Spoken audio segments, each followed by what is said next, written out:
Muy buenas noches a todos los presentes, les saludo con la paz del Señor. Hoy vamos a continuar otra vez entonces con el estudio de Romanos. Esta vez nos toca el capítulo 14 y los versículos 1 al 12.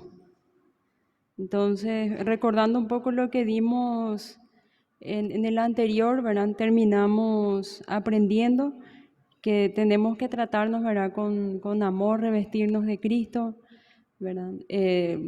Replicar el carácter de Cristo en nuestras vidas, en el trato a otras personas, ¿verdad? Tratar con mansedumbre, con humildad, con amor a otras personas. Toda esta carta de Romanos es un solo mensaje en sí, ¿verdad?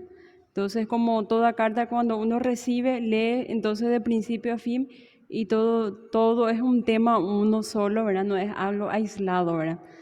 Entonces, este 14 también, por más de que pareciera que está tratando ya de otro tema y va a otro punto, continúa lo que está diciendo entonces más arriba.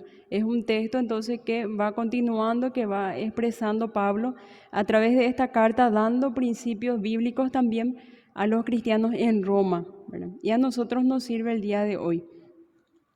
Para poder tener entonces una visión de qué es lo que trata en estos versículos, vamos a hacer una lectura completa, ¿verdad? Del Romanos 14, 1 al 12, dice lo siguiente: recibid al débil en la fe, pero no para contener sobre opiniones, porque uno cree que se ha de comer de todo, otro que es débil come legumbres. El que come no menosprecia al que no come, y el que no come no juzgue al que come, porque Dios le ha recibido. ¿Tú quién eres que juzgas al criado ajeno? Para su propio Señor está en pie o cae, pero estará firme, porque poderoso es el Señor para hacerle estar firme. Uno hace diferencia entre día y día, y otro juzga igual de todos los días. Cada uno esté plenamente convencido en su propia mente. El que hace caso del día lo hace para el Señor, y el que no hace caso del día para el Señor no lo hace. El que come para el Señor come, porque da gracias a Dios, y el que no come para el Señor no come, y da gracias a Dios. Porque ninguno de nosotros vive para sí y ninguno muere para sí. Porque si vivimos para el Señor vivimos, y si morimos para el Señor morimos. Así pues, sea que vivamos o que muramos, del Señor somos. Porque Cristo para esto murió y resucitó y volvió a vivir, para ser Señor así de los muertos como de los que viven. Pero tú, ¿por qué juzgas a tu hermano? ¿O tú también? ¿Por qué menosprecias a tu hermano? Porque todos compareceremos ante el tribunal de Cristo, porque escrito está: vivo yo, dice el Señor, que ante mí se doblará toda rodilla y toda lengua confesará a Dios, de manera que cada uno de nosotros dará a Dios cuenta de sí. Hasta ahí entonces estaremos meditando en esta noche, ¿verdad? En esta sección de Romanos, continuando entonces lo que estaba hablando Pablo en los versículos anteriores. Hablaba entonces de que tenemos que tratarnos con amor, un amor sin fingimiento, un amor entonces como el de Cristo hacia su iglesia, un amor sacrificial, un amor entonces que sea apacible, que sea manso con el hermano, ¿verdad? Que sea humilde de esa misma forma, ¿verdad? Entonces está continuando y dando una exhortación, y en esta sección tiene como título entonces los débiles en la fe.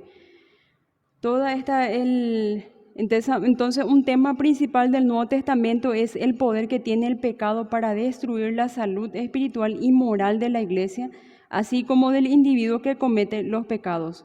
Las epístolas entonces que Pablo escribió a lo largo de toda la historia que tenemos entonces dentro del canon de la Biblia están llenos de mandatos e interdicciones relacionadas a la necesidad de erradicar el pecado de manera continua en la iglesia.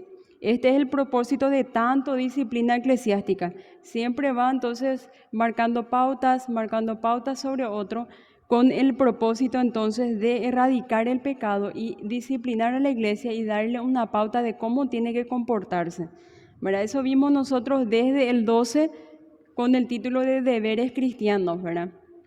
Específicamente en esta sección. Y la celebración de la Cena del Señor no solamente nos ayuda a nosotros los cristianos a recordar el sacrificio de Jesús es la cruz en nuestro favor, sino también es un tiempo para que nosotros reflexionemos nuestro actuar, si estamos siendo crucificados con Cristo mismo en esa cruz, ¿verdad? ¿Qué tal estamos siendo nosotros como salvos por Dios, escogidos por Dios, si estamos actuando como deberíamos de actuar, ¿verdad? Entonces, para que nos podamos hacer un examen continuo de nuestras vidas, examinarnos, ¿verdad? En Mateo 18, 15, 17, encontramos un mandato de Jesús.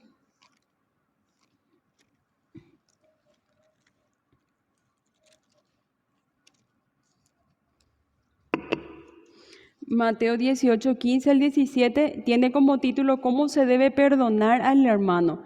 Por tanto, si tu hermano peca contra ti, ve y repréndele estando tú y él solo. Si te oyere, has ganado a tu hermano. Mas si no te oyere, toma aún contigo a uno o dos, para que en boca de 2 o 3 testigos conste toda palabra. Y si no lo oyere ellos, dilo a la iglesia. Y si no oyere a la iglesia, tenle por gentil y publicano. Entonces, el pecado en sí, entonces, cuando no se tiene disciplina o orden dentro de la iglesia, siempre es causa de división. Por eso es que Pablo entonces da muchas pautas para que la iglesia pueda disciplinarse, ¿verdad? Utilizando entonces este ejemplo, la enseñanza de Jesús mismo nos ayuda a nosotros a entender cómo tenemos que tratar el pecado dentro de la iglesia cuando existiere, ¿verdad? Cuando una persona esté en falta, se acerca un hermano y habla con ese hermano a través de la Biblia, le muestra sus errores, ¿verdad? Con mansedumbre, siempre tratando de enseñarle con amor, porque muchas veces que en muchas de las cartas de Pablo enfatiza que tenemos que tratar a otras personas, entonces como si fuera un hermano, a las viudas como si fuera una madre, exhórtale a las jóvenes como si fuera tu hermana, ¿verdad? Porque obvio a esas personas cercanas a uno no va a ir a chocar, ¿verdad? Siempre va a tratar de utilizar palabras suaves, pero que sean entendibles y que la otra persona pueda cambiar, pueda hacer lo correcto y pueda modificar su carácter para que pueda no ser una causa de división dentro de la iglesia, ¿verdad? Y nos da entonces diferentes pasos. Si esa persona no hace caso a esa uno que se le acerca, lleva consigo a otras personas, si no hace caso enfrente de la iglesia y si no, entonces se le tiene como gentil y publicano, ¿verdad? Ese es el orden. Entonces, lo que nosotros encontramos en esta sección de Romanos 14 está refiriéndose justamente a esas personas o cristianos dentro de la congregación que no están siguiendo este orden, ¿verdad? Que están juzgando, están criticando fuera de lo que Jesús mismo estableció dentro de los evangelios. También entonces Pablo dio una instrucción similar a la iglesia en los Corintios en relación a la autodisciplina, ¿verdad? En 1 Corintios 5, 7 al 8 encontramos. 1 Corintios 5, 7 al 8 dice, limpiaos pues de la vieja levadura para que seáis nueva masa sin levadura como sois, porque nuestra Pascua, que es Cristo, ya fue sacrificada por nosotros. Así que celebremos la fiesta no con la vieja levadura, ni con la levadura de malicia y de maldad, sino con panes sin levadura de sinceridad y de verdad. Entonces acá nos da otra vez una pauta. Hay que entonces examinarnos, autodisciplinarnos constantemente, porque por más de que somos regenerados por Cristo, somos salvados y el Espíritu Santo mora en nuestros corazones, queda el residuo del pecado y muchas veces si es que no prestamos atención, corremos el riesgo de ser arrastrados por esas malas pasiones, por las concupiscencias. Entonces, si no tenemos la autodisciplina, corremos el riesgo de desviarnos también del camino, ¿verdad? Entonces, es un autoexamen constante y regular nuestro carácter de acuerdo a lo que Cristo pide de nosotros, ¿verdad? Pero no solamente el pecado más visible como esto puede ser causa de división en la iglesia, sino también lo que Pablo centralmente está tratando dentro de estos versículos, ¿verdad?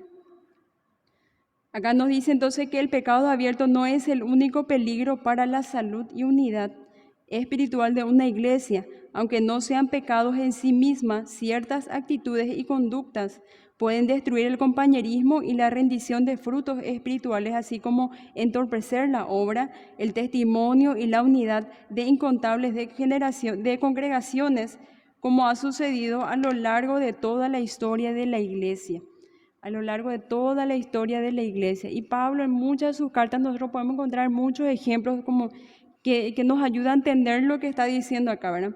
Estos problemas son ocasionados muchas veces por diferencias entre los cristianos sobre cuestiones que no son mandadas ni prohibidas en las Escrituras. Son cuestiones de preferencia personal y de tradición histórica, que al imponerse a otros de manera inevitable generan confusión, antagonismo, amargura, abuso de la conciencia y falta de armonía.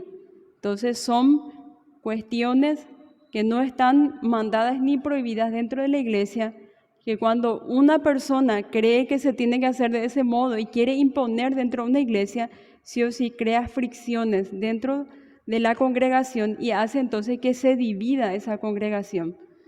Y acá nos explica a qué tipo de situaciones se refiere con mandadas ni prohibidas dentro de las Escrituras, ¿verdad? Pero hay que tener cuidado en eso. El estado de la iglesia actual, entonces, las pequeñas como grandes congregaciones, nos encontramos con muchos tipos de personas. Personas que tienen todo tipo de capacidades, de dones, todo tipo de personas de diferentes caracteres, diferentes estados sociales, civiles, ¿verdad? Estatus, ¿verdad? Gente pobre, gente rica, y cada persona es diferente, ¿verdad? Cada persona tiene su forma de pensar y tiene su forma de actuar. Esa diversidad es lo que se encuentra dentro de la iglesia. Esa diversidad puede ser buena para los de afuera, porque le ayuda a entender a la sociedad de cómo el amor puede unir entonces a diferentes tipos de personas con diferentes caracteres. Quizás un introvertido con otro extrovertido que muchas veces chocan, ¿verdad? O dos personas que qué sé yo, tienen un carácter más fuerte o que son más bien sincericidas, como se dice, ¿verdad? No cuidan mucho lo que va a decir, entonces eso da como testimonio a los de afuera cómo Dios puede en amor unir en un vínculo a diferentes tipos de personas, ¿verdad? Y cómo Dios cambia y transforma a esas personas con el trato uno con el otro. Pero también esa diversidad puede ser utilizado por Satanás para ocasionar divisiones y discordias, inclusive odios. Y hay hermanos incluso, ¿verdad? Ejemplos tenemos muchos, que por disciplina quizás del pastor, el hermano no está de acuerdo, decide salir de la iglesia y funda su propia iglesia. Y son entonces por ideas y cuestiones que no están mandadas ni prohibidas dentro de la de las Escrituras, ¿verdad? Son opiniones, son pensamientos de cómo uno debería de hacer las cosas y se centra, se aferra a esos pensamientos y ocasiona todo tipo de destrozos dentro de la congregación. El interés de Pablo en todo este tema es siempre el mismo, ¿verdad? Encontramos en Efesios 4:3, porque vemos que este tema él lo toca no solamente en Romanos y en muchas de sus cartas también, ¿verdad? Efesios 4:3 nos dice: solícitos en guardar la unidad del Espíritu en el vínculo de la paz. Hay que ser entonces celoso por la congregación en donde nosotros estamos, por los hermanos que nosotros estamos, y siempre buscar más la unidad que tener la razón muchas veces, ¿verdad? Buscar más la unidad de la iglesia en amor que tener la razón en cosas que no están mandadas ni prohibidas dentro de las Escrituras. Y siempre hay que enfatizar eso porque hay cosas que sí hay que exhortar, hay cosas que sí hay que hablar y otras que no hace falta tanto, entonces enfatizar. En Colosenses 3:14 también encontramos otra exhortación de Pablo, de su deseo para los cristianos. Colosenses 3:14 dice: y sobre todas estas cosas vestíos de amor, que es el vínculo perfecto. El vínculo de todo cristiano que ayuda a esa unidad es el amor, porque alguien que ama, como nosotros vimos en el anterior, ¿verdad? En la enseñanza anterior, alguien que ama nunca va a buscar el mal de la otra persona, alguien que ama nunca va a hacer algo que hiera a otra persona, algo que le haga sentir mal, algo que le haga sentir fuera de la iglesia o no, que no pertenece a la congregación, ¿verdad? Siempre va a buscar el bien de la otra persona, siempre va a cuidar que sus actos no sean mal entendidos, ¿verdad? Entonces el peligro en particular para la unidad de los cristianos es tratado por Pablo en este Romanos 14, en toda esta parte. Es el conflicto que surge fácilmente entre personas a quienes se refiere aquí como creyentes fuertes y débiles, entre ellos que son maduros en la fe y los que son inmaduros, entre los que entienden y disfrutan de la libertad de Cristo y los que todavía se sienten sujetos o amenazados por ciertos tabúes o prácticas de tipo religioso y cultural que se había arraigado con firmeza como parte de sus vidas antes de venir a Cristo. El conflicto que surge acá entre las personas, como vemos nosotros acá en la iglesia primitiva, había entonces una diferencia grande de culturas de donde ellos venían, judíos y gentiles. Los judíos venían entonces de la ley mosaica, de ofrecer sacrificios, de cuidar días, de cuidar alimentos, de tener toda una gama de leyes que ellos tenían que cumplir, ¿verdad? Para agradarle a Dios. Y los gentiles venían quizás más bien del paganismo, ¿verdad? También casi las mismas leyes, pero siempre guiados a otra deidad que ellos creían. Entonces esa diferencia hacía entonces que Pablo tuviese la necesidad de dirigirse a creyentes fuertes y débiles para que puedan buscar un vínculo que es el amor, ¿verdad? Y hace una diferencia entre fuertes y débiles. Los creyentes fuertes al que Pablo se refiere es más bien aquellos que tienen un entendimiento más correcto de la libertad que Cristo nos dio a través de la cruz. Y los creyentes débiles, aquellos que están iniciando en la fe. No está diciendo que uno es espiritual y el otro es carnal, porque no existe cristianos carnales, ¿verdad? Está hablando a personas que son cristianos genuinos, que son salvos por Cristo, pero que están en diferentes procesos o temporadas de sus vidas, ¿verdad?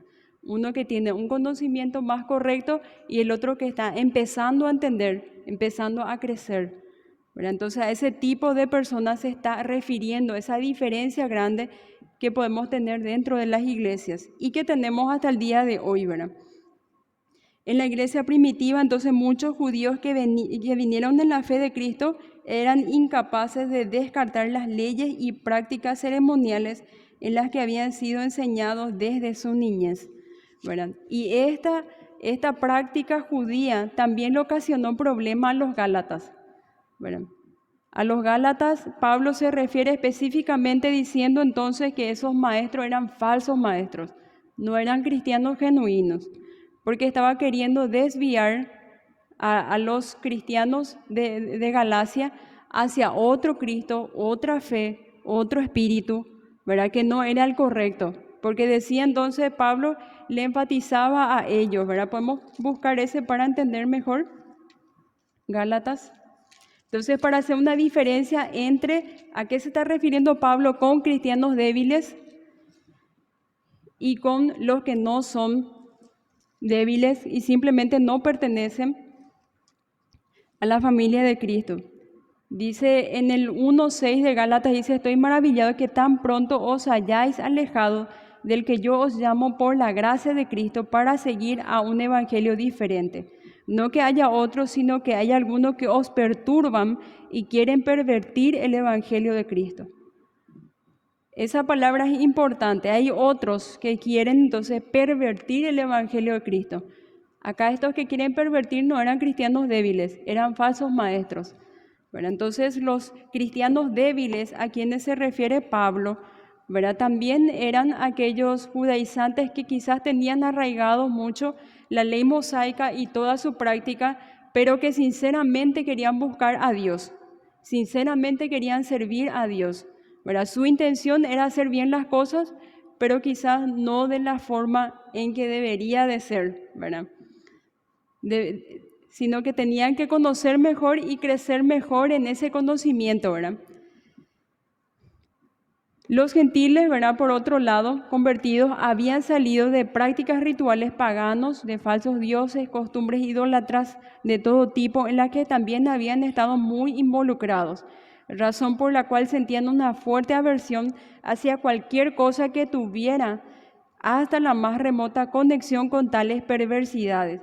Muchos gentiles, por ejemplo, eran incapaces de comer carne que hubiera sido ofrecido a una deidad pagana y luego puesto en venta en la plaza del mercado. Muchos gentiles entonces recordaban días, estaciones del año, entre comidas.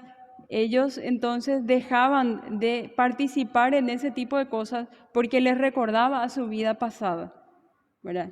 Le hacía recordar cómo ellos habían vivido lejos de Cristo. Entonces no querían volver a lo mismo, no querían recordar, digámosle, o sentirse tristes por esa parte de su vida. Por eso ellos evitaban, ¿verdad?, ciertos días, ciertas comidas y ciertas tradiciones, ¿verdad?, con el propósito de poder permanecer más firme en Cristo y crecer. Las diferencias que encontramos entonces entre cristianos débiles y los fuertes, vemos entonces que quienes son fuertes con mucha frecuencia se ven enfrentados a la tentación de empujar su libertad en Cristo hasta el límite y de vivir al borde del extremo de la circunspección moral para ver qué tan lejos pueden llegar a incurrir en actos sin caer en actos pecaminosos. Entonces, aquellos cristianos fuertes que tienen una conciencia más fuerte delante de Cristo pueden caer en el error de querer ver hasta qué límite puede llegar sin caer en pecado, ¿verdad? Y los débiles son tentados en una dirección opuesta.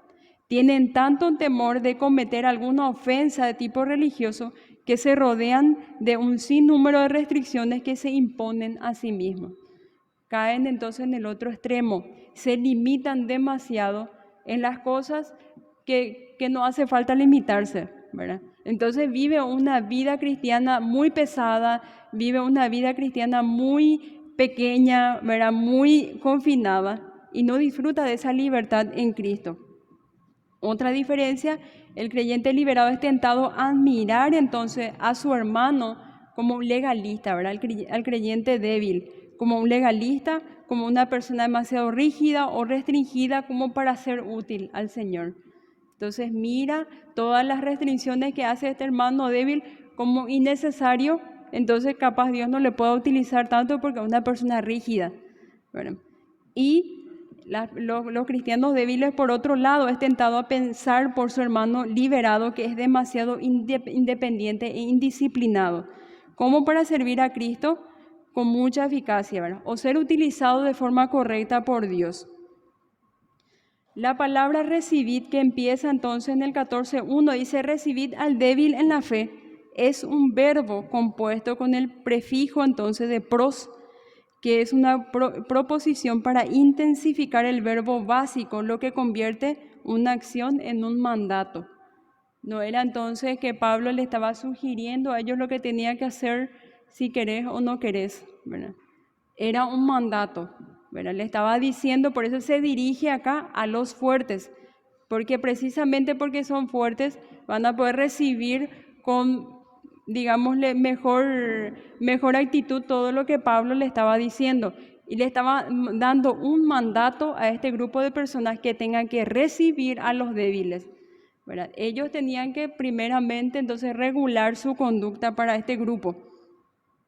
Y al débil entonces es la traducción de un participio presente que sugiere una condición temporal. Cuando habla entonces de débil es una condición temporal, quiere decir que esta persona está en crecimiento, está en proceso de maduración y está en un movimiento constante, ¿verdad? No está hablando, hermanos, que sean débiles en su confianza o fidelidad espiritual, sino que en el entendimiento de la verdad plena del mensaje del Evangelio, entonces no están bien fuertes, ¿verdad? No pueden disfrutar tanto de esa libertad en Cristo. Estaba entonces hablando a creyentes judíos y gentiles que fueran débiles en su entendimiento y de manera de vivir su fe en Cristo de manera plena, ¿verdad? La advertencia entonces de Jesucristo es una de las más graves que nosotros podemos encontrar, y estuvo dirigido en contra de cualquiera que se atreviere a hacer tropezar a alguno de estos pequeños que creen en mí, dijo el Señor entonces en los evangelios. Mejor le fuera que le colgasen del cuello una piedra de molino de asno y que se hundiese en lo profundo del mar. Entonces vemos cómo Jesús mismo trataba con amor y resguardaba a este grupo de creyentes, ¿verdad? Mateo 18, 6 al 7 encontramos: ay del mundo por los tropiezos, porque es necesario que vengan tropiezos, pero ay de aquel hombre por quien viene el tropiezo. Entonces nosotros como cristianos genuinos tenemos que cuidar que nuestra actitud no sea de tropiezo a otra persona. Esto es el punto entonces. Todo esto que nosotros estuvimos viendo y todas estas secciones nos lleva siempre a un punto, ¿verdad? Esta declaración hiperbólica es de la verdad, tuvo el propósito de enseñar que el pecado debe tratarse con severidad. O sea, que no es que uno va a pasar por alto los pecados porque son pequeños o es una actitud inofensiva, sino con severidad, y ver entonces la magnitud del daño que puede causar una idea por más de que es inofensiva, una actitud por más de que es inofensiva. A eso se estaba entonces refiriendo Pablo. Ese es el centro de todo.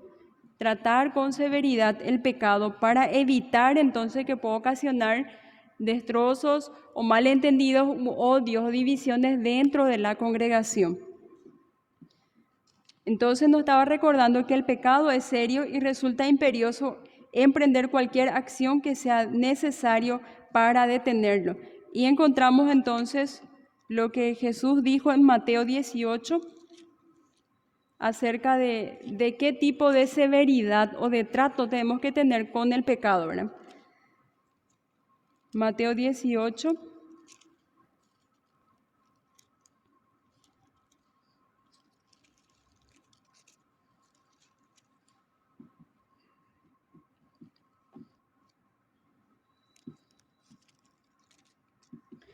Mateo 18, 8 al 10 dice: por tanto, si tu mano o tu pie te es ocasión de caer, córtalo y échalo de ti.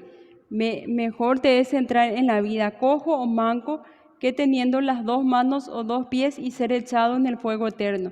Y si tu ojo te es ocasión de caer, sácalo y échalo de ti. Mejor te es entrar con un ojo en la vida que teniendo dos ojos y ser echado en el infierno de fuego. Estaba tratando entonces de enseñar lo mismo que Jesús enseñó en esta carta. Para el pecado entonces hay que tomar acciones extremas, ¿verdad? Con severidad. No tratar el pecado como algo inofensivo, por más de que es poco o chico, ¿verdad? Porque no hay un pecadímetro que nos dice que esto es poco, este es medio y este es mucho, ¿verdad? No hay. Pecado es pecado, ¿verdad? Y hay que tratar con severidad.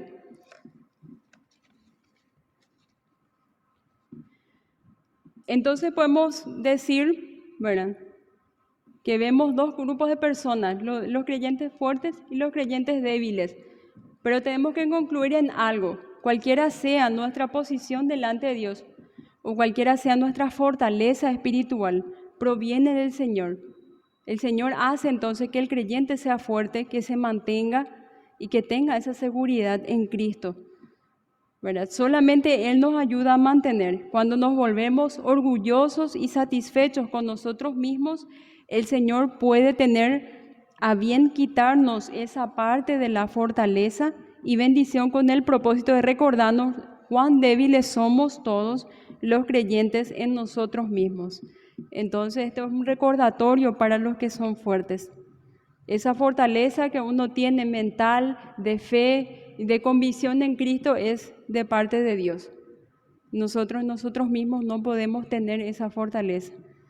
Bueno, entonces, también tenemos que reconocer que por más de que en algunos aspectos de nuestras vidas sí tengamos un carácter fuerte, en otros aspectos quizás estamos luchando nos estamos resbalando, somos débiles, ¿verdad? Y hay hermanos quizás que en esas áreas sí son más fuertes. Entonces, no en todos los aspectos de nuestras vidas también somos fuertes. Algunas veces nos toca tomar el papel del cristiano débil también. Entonces, toda la sección de Romanos se compone de 4 razones por las que todos los creyentes, tanto fuertes como débiles, deben recibir a todos los demás creyentes. Deben recibir los unos a los otros porque Dios los recibe. Eso encontramos en los versículos 2 a 3.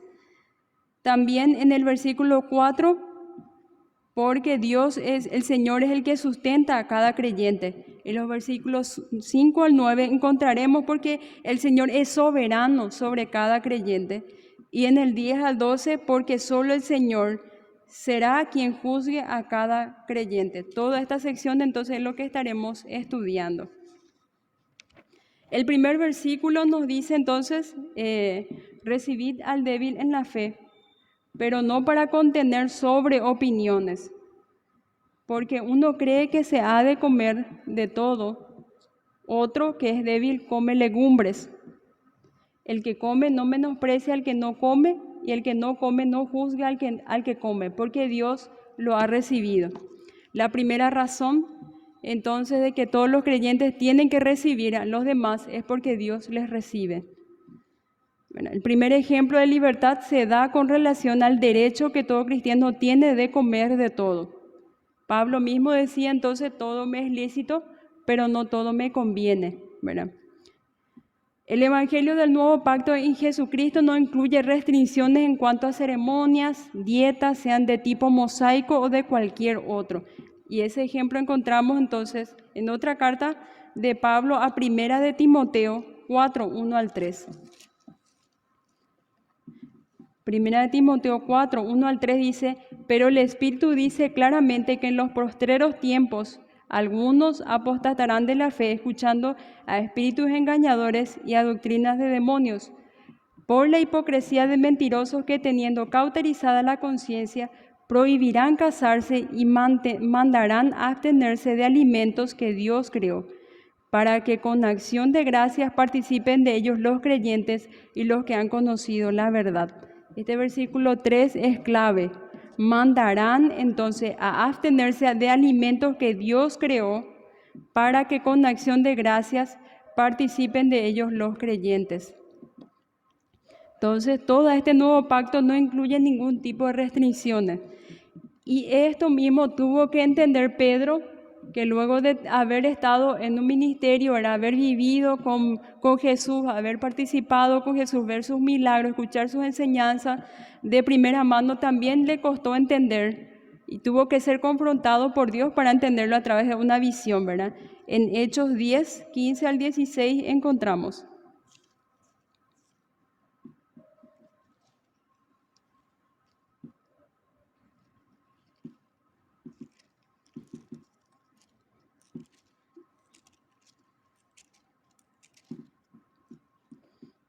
Hechos 10, 15 al 16 dice, volvió la voz a él segunda vez, lo que Dios limpió no lo llames tú común.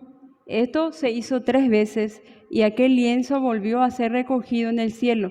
Y mientras Pedro estaba perplejo dentro de sí sobre lo que significaría la visión que había visto, he aquí los hombres que habían sido enviados por Cornelio, los cuales preguntando por la casa de Simón llegaron a la puerta.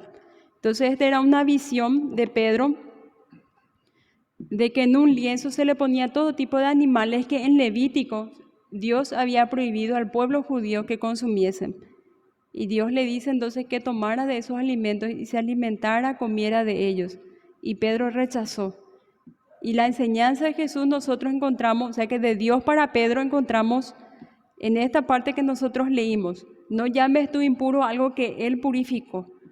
Bueno, entonces esto a Pedro mismo le costó porque estaba muy arraigado en él la ley mosaica, ¿verdad? Todas las costumbres que él había guardado de su juventud. Tenemos a causa de la idolatría y de la inmoralidad asociada con la práctica de las religiones antiguas, ¿verdad? Los los que eran gentiles se sentían incapaces de comer carne o cualquier otro alimento que hubiera sido usado como una ofrenda a una deidad pagana. Tal como Pedro, que aún eran débiles espiritualmente en cuanto a estas cosas, en consecuencia algunos cristianos judíos y gentiles se limitaban a comer solo legumbres para evitar cualquier riesgo de comer algo que ellos consideraban contaminado por los ídolos. Entonces, ¿dónde surge la debilidad en cuanto a los alimentos? Sería entonces por todos los conceptos que ellos habían traído de su vida anterior, ¿verdad? Todos los conceptos y todas las prácticas que ellos habían traído antes de conocerle a Dios. Y para poder usar de esa libertad en Cristo, tenía que pasar otra vez por un proceso en el cual ellos tenían que ir destruyendo poco a poco todos esos conceptos, ¿verdad? Para que ellos pudiesen disfrutar de la libertad que Cristo les dio. En el versículo 3, Pablo hace una interdicción doble. Primero se dirige a los fuertes, a quien dice: el que come no menosprecie al débil que no come. Menosprecia es un término fuerte que alude a una idea de mirar a alguien como si careciera por completo de valor. No connota un simple fastidio o falta de respeto, sino un desdén absoluto o aborrecimiento. Tratarla a la otra persona como una persona pecadora o esa persona merece el infierno, ¿verdad? Algo así. Tener ese tipo de conceptos hacia el hermano que está entonces consumiendo algo que esa persona considera que es incorrecto, ¿verdad? Muchos judíos de aquel día trataban a todos los gentiles con menosprecio y muchos griegos y romanos tenían un trato similar con pueblos a los que hacían referencia como bárbaros, ¿verdad? Y aquí nos detenemos un poco y pensamos en cómo entonces a nosotros, o qué tipos de acciones en el presente hacen, nos pueden ayudar a comprender mejor, ¿verdad? Hoy en día también tenemos a personas que menosprecian a otros por hacer cosas que ellos consideran incorrectas. Hay iglesias que son demasiado legalistas, por ejemplo, que consideran incorrecto que haya una batería. Y hay personas que son demasiado liberales que consideran que es incorrecto que una iglesia no tenga uno. O sea que la existencia del Espíritu Santo y el mover de la adoración depende si hay o no hay ciertos instrumentos, ¿verdad? Si hay o no hay ciertas canciones, ciertos himnos o ciertas músicas, ¿verdad? Ciertos ritos, ¿verdad? Depende de eso, que exista o no exista el Espíritu Santo dentro de una congregación, ¿verdad? Entonces, ese tipo de cosas también ha ido creando grupos dentro del cristianismo mismo, con personas que piensan lo mismo y creen lo mismo y crean su propia doctrina, ¿verdad? Por más de que el centro siempre es Cristo, digámosle que en estas cuestiones que no están mandadas ni escritas, ni prohibidas por las Escrituras, hubo mucha división dentro de la iglesia. Parece entonces improbable pensar que muchos cristianos genuinos en la iglesia primitiva, fuese a Roma u otros lugares, ¿verdad?, menospreciaran a un creyente en ese sentido extremo, ¿verdad?, de odiar o de fastidiar o de creer que esa persona es merecedor del infierno, ¿verdad? Pero lo cierto es que solo se necesita un extremista para hacer daño a toda una congregación. A través de los siglos las iglesias han estado plagadas por aquellos que en su orgullo se consideran superiores a los demás en su vida espiritual. Como estaba diciendo al principio, se centran en su idea. Si no se hacen las cosas como esa persona cree que es, sale, crea su propia congregación, crea su propia doctrina y todo un grupo de personas le sigue y causa entonces divisiones y contiendas dentro del cristianismo mismo. La siguiente interdicción de Pablo es para los débiles: y el que no come no juzga al que come, así como no menosprecie. El término usado en no juzgar es la traducción de un verbo griego fuerte que tiene un significado básico de separar o aislar. En un sentido legal se refiere a hallar en una persona acusada o culpable de un crimen. Las personas fuertes, los creyentes fuertes, menospreciaban a los cristianos débiles y los cristianos débiles aislaban a las personas fuertes. Ellos se aislaban de ese grupo de personas creando una división. creando entonces dentro de la iglesia misma dos grupos de personas, ¿verdad? Los que son fuertes se juntan todos juntos y los que son débiles todos juntos allí. Y cada quien se centra en lo que cree nada más. En este versículo las expresiones de no menospreciar y no juzgar son sinónimas en esencia y en ambos casos son de tipo de persona desdeña a la otra y ambos están en un error. El miembro fuerte trata con menosprecio al débil y lo considera legalista y justo en su propia opinión, así como el miembro débil que juzga al miembro fuerte como irresponsable, en el mejor de los casos, licencioso, en el peor. El punto de Pablo es que si Dios mismo no considera esto como un asunto controvertible, ¿qué derecho tiene uno de sus hijos para hacerlo? Si los fuertes y los débiles gozan de la misma aceptación y de comunión del Señor, es arrogante y pecaminoso que estas dos clases de creyentes no estén dispuestos a aceptarse unos a otros. Eso es lo que estaba diciendo Pablo. Dios les recibe a ellos, y si Dios mismo les recibe, ¿quiénes somos nosotros, ¿verdad? Simples pecadores, para poder rechazar al hermano que Dios recibe? Rechazar a ese hermano a quien Dios ama, a quien Dios sustenta, a quien Dios busca, a quien Dios alimenta, ¿verdad? Y también le ayuda a crecer. ¿Quiénes somos nosotros, verdad? En el versículo 4 dice lo siguiente: tú, ¿quién eres que juzgas al criado ajeno? Para su propio Señor está en pie o cae, pero estará firme, porque poderoso es el Señor para hacerle estar firme. El segundo punto entonces de por qué tenemos que recibir al débil es porque el Señor sustenta a cada creyente.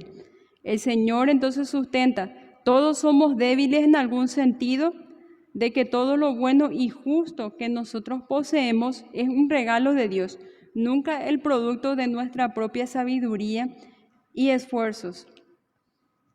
Muy al tanto entonces de todas estas tendencias problemáticas, Pablo confronta a ambos grupos con la aguda pregunta retórica: ¿tú quién eres que juzgas al criado ajeno?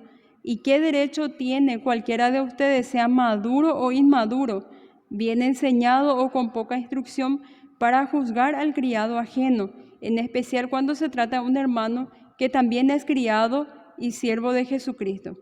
La evaluación personal de un creyente haga por el otro creyente no afecta en lo más mínimo su posición delante del Señor. En 1 Corintios 4, 3 al 5 encontramos entonces una mejor explicación. 1 Corintios 4, 3 al 5 dice: yo en muy poco tengo el ser juzgado por vosotros o por tribunal humano, y ni aun yo me juzgo a mí misma, porque aunque de nada tengo mala conciencia, no por eso soy justificado para el que me juzga, porque el que me juzga es el Señor. Así que no juzguéis nada antes de tiempo, hasta que venga el Señor, el cual aclarará también lo oculto en las tinieblas y manifestará las intenciones de los corazones, y entonces cada uno recibirá su alabanza de Dios. Pablo entonces ya había planeado antes en la carta una pregunta retórica similar también. En Romanos 8 también encontramos 33, 34.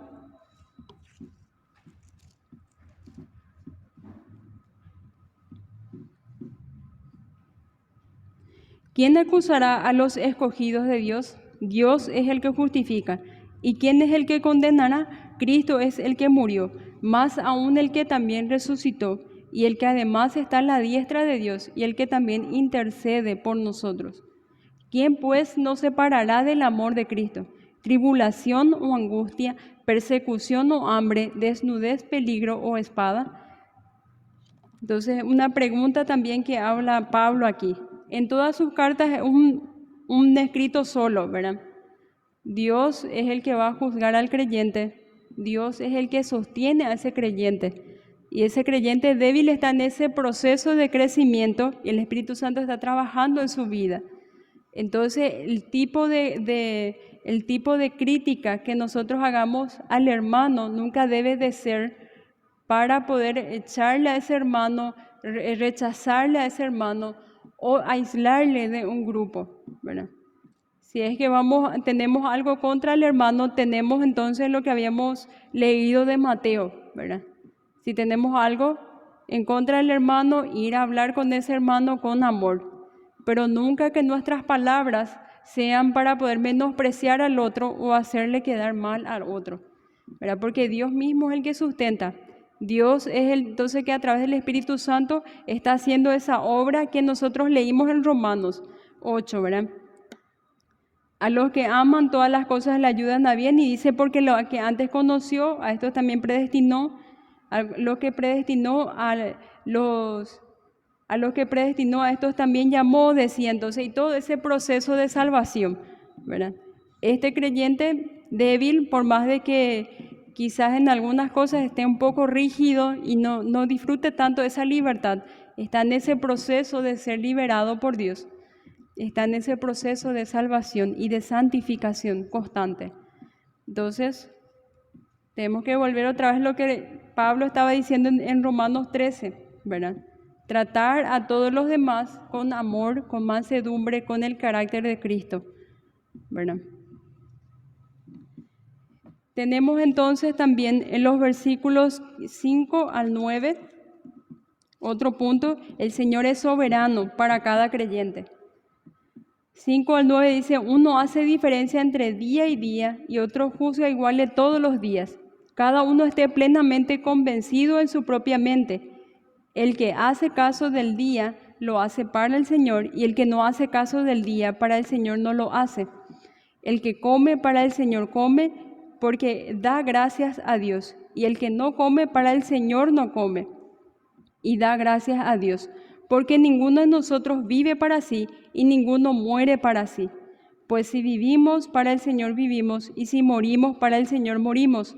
Así pues, sea que vivamos o que muramos, del Señor somos, porque Cristo para esto murió y resucitó y volvió a vivir, para ser Señor así de los muertos como de los que viven.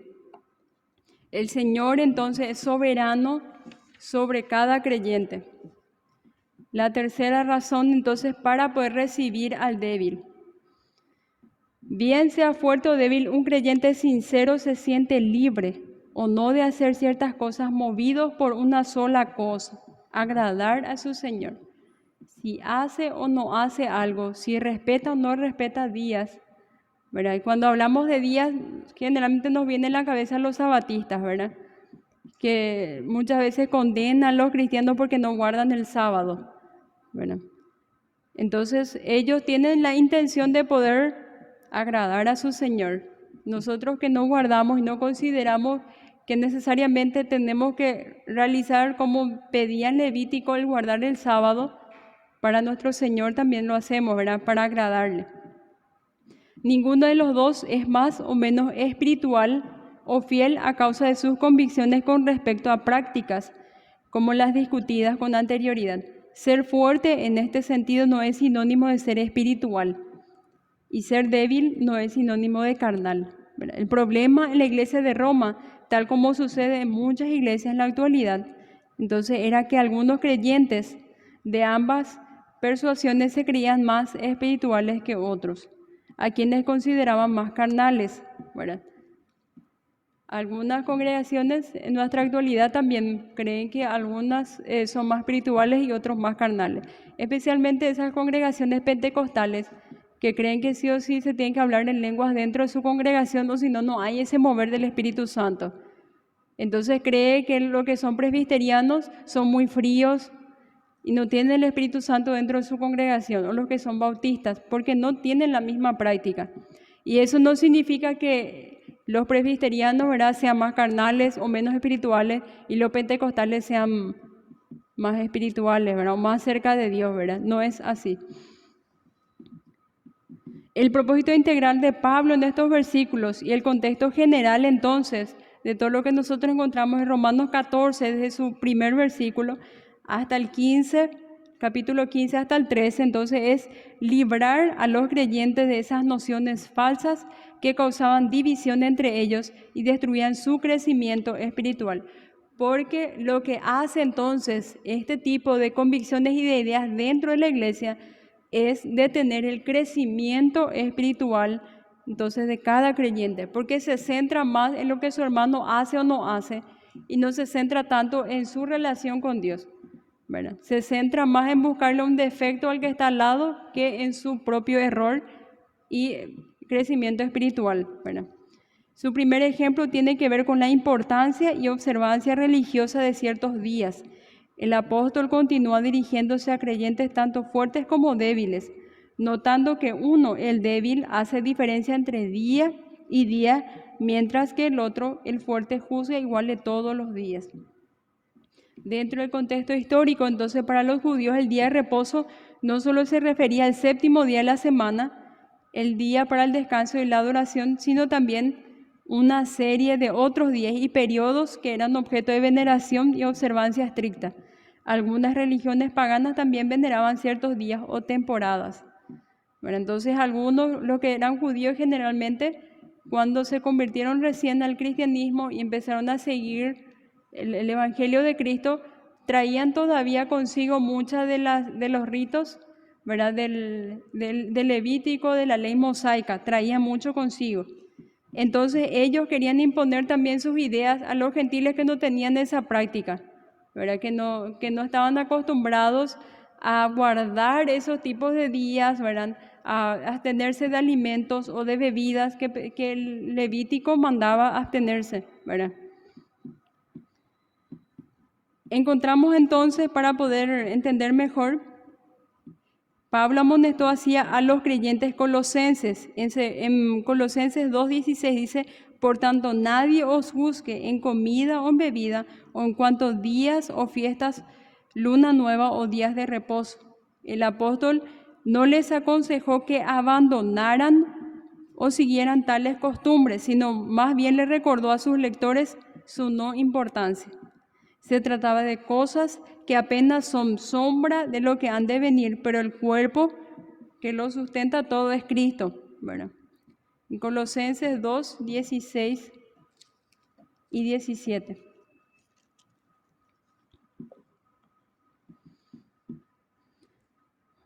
Tenemos entonces así: por tanto, nadie os juzgue en cuanto a comida o bebida, o en cuanto a fiestas, luna nueva o días de reposo, todo lo cual es sombra de lo que ha de venir, pero el cuerpo es de Cristo. Acá está diciendo entonces que no importa si uno guarda o no guarda esos días, porque son mandatos que no están prescritos en las Escrituras, ¿verdad? No está bien ni mal.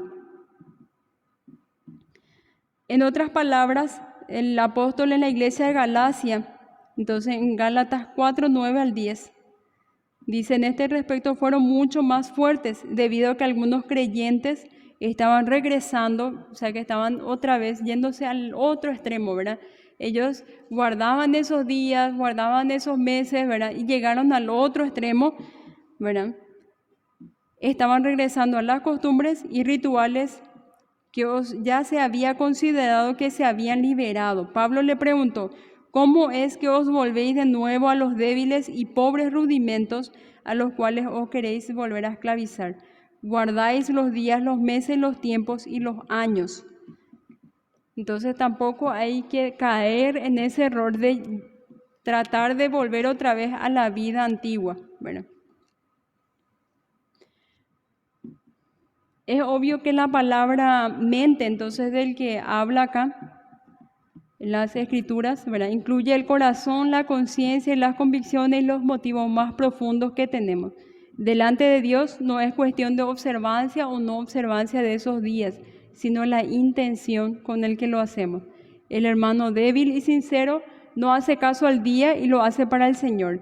El hermano fuerte y sincero que come, para el Señor come, porque da gracias a Dios. De la misma manera el creyente débil que no come, para el Señor no come y da gracias a Dios.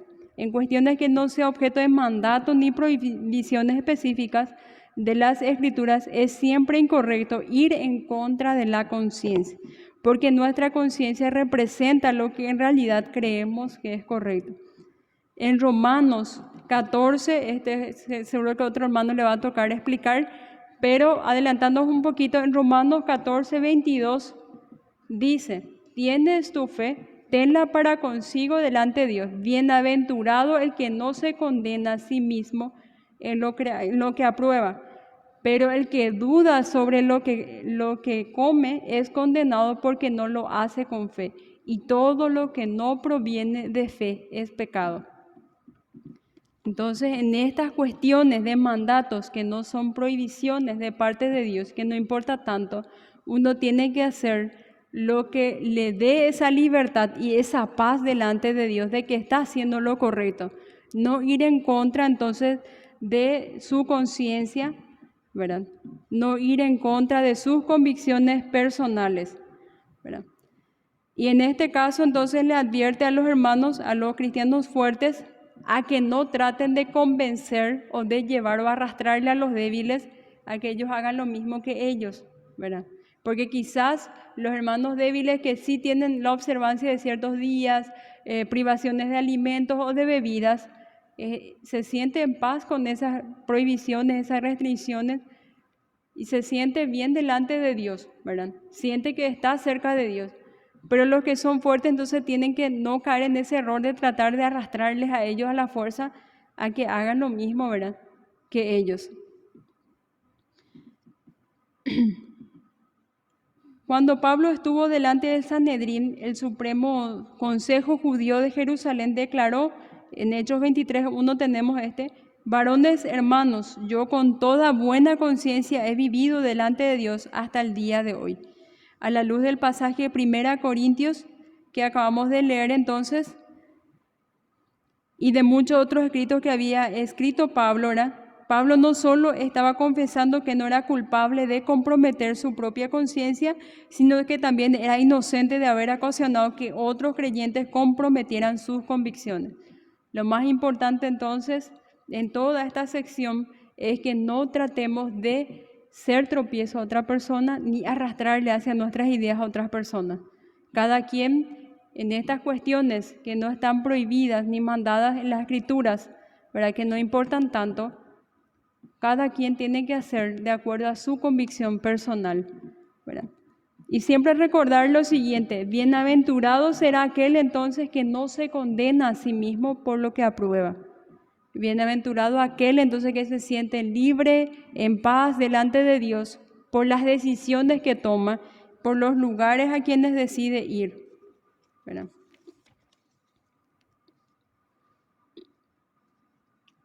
Después tenemos la última parte, dice: solo el Señor juzgará a cada creyente. Tenemos el 10 y el 12, dice: pero tú, ¿por qué juzgas a tu hermano? O tú también, ¿por qué menosprecias a tu hermano? Porque todos compareceremos ante el tribunal de Cristo, porque escrito está: vivo yo, dice el Señor, que ante mí se doblará toda rodilla y toda lengua confesará a Dios, de manera que cada uno de nosotros dará a Dios cuenta de sí. La cuarta razón entonces por la que todo cristiano tiene que recibir al débil es que el Señor es el único que va a juzgar al creyente. Pero si todo creyente pertenece solo al Señor, y si Cristo para esto murió y resucitó y volvió a vivir, para ser Señor así de los muertos, de los que viven. El apóstol pregunta ahora: pero tú, ¿por qué juzgas a tu hermano? O tú, al fuerte, ¿por qué menosprecias a tu hermano? Es una cosa terrible que los hombres se atrevan a hacer el papel de Dios. Como se dice, pero en particular es inexcusable para quienes pertenecen al pueblo de Dios que se atrevan a juzgar y menospreciar los unos a los otros. El trabajo que corresponde a los cristianos es servir al Señor, no usurpar su señorío, presumiendo de justos en su propia opinión y juzgando a sus hermanos en la fe. Nuestro interés y preocupación deberá ser enfocarnos más bien en el hecho de que nosotros mismos vamos a ser juzgados por el Señor, porque todos compareceremos ante el tribunal de Cristo. 1 Corintios 13 al 15. Entonces, ¿qué es lo que va a ocurrir en eso que nosotros tenemos que estar delante de Dios y ser juzgados por Dios? 1 Corintios 13 al 15 dice: La obra de cada uno se hará manifiesta, porque el día la declarará, pues por el fuego será revelada, y la obra de cada uno, cual sea, el fuego la probará. Si permaneciere la obra de alguno que sobreedificó, recibirá recompensa. Si la obra de alguno se quemare, él sufrirá pérdida, si bien él mismo será salvo, aunque así como por fuego. Entonces, por fuego la obra de cada uno. Dios mismo va a establecer si la obra de ese creyente era genuino o no, probando por fuego. Aquel material más duradero, aquel material, aquella obra que era más firme y de una mejor calidad, va a permanecer a pesar del fuego, va a quedar firme, va a ser limpiado y purificado. Pero aquel que no era tan firme o que no era de buena calidad su fe o su obra, va a sufrir pérdidas, dice, ¿verdad? En 1 Corintios 4, 1 al 5,